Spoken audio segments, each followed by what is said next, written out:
Steve, I just want to talk to you about why it's important to review planning that you've put in place. Now, at Legacy Protection, we have our annual will checkup service.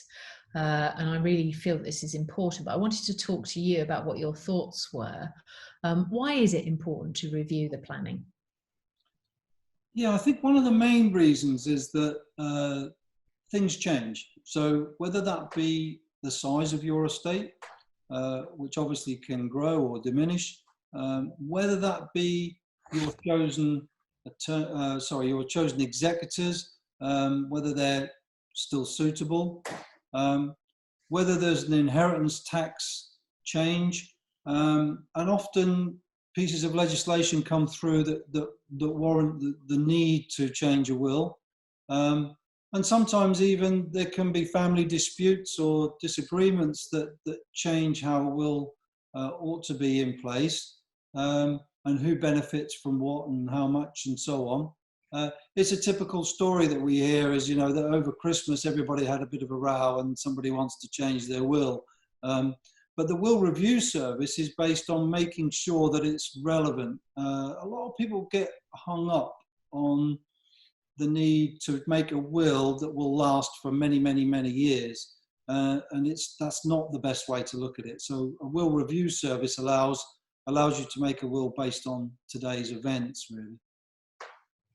So there are lots of things that can happen during life, and you've touched on a few there, Steve. Some really major events that would necessitate reviewing your will and bring it up to date. You mentioned legislation changes. Are there any other life events that you would include as requiring a robust review?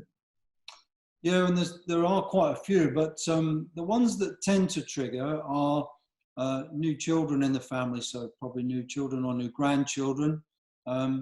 So sometimes maybe the chosen executors no longer want to carry out that role.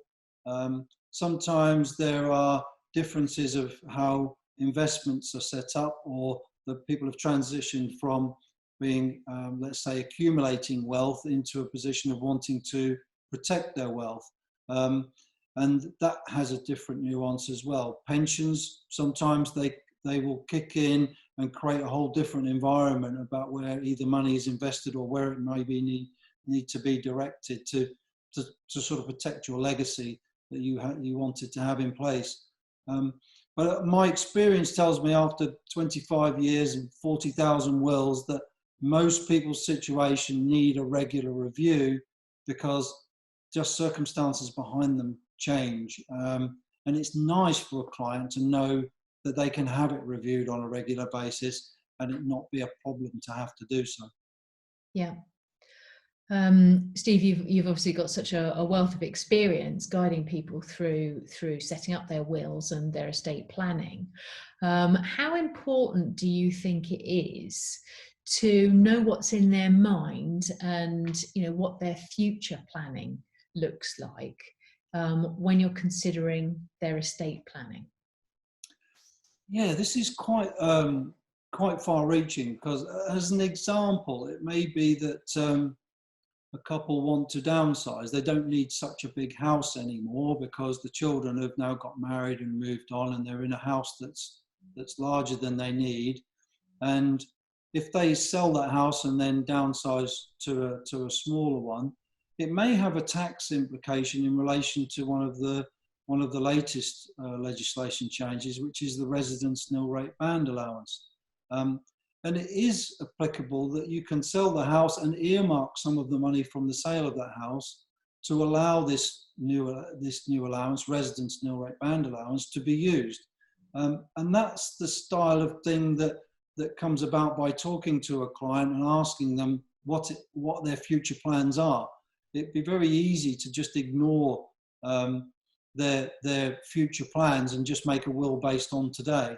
But if their future plans were to downsize, that has quite a large impact on an estate for inheritance tax purposes, and that's why we would always ask them to explain what their plans are in the near future.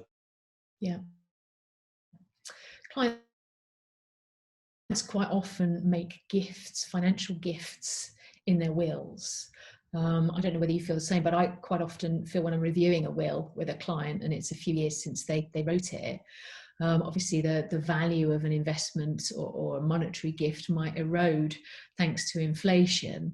Are you often having conversations about updating those gifts?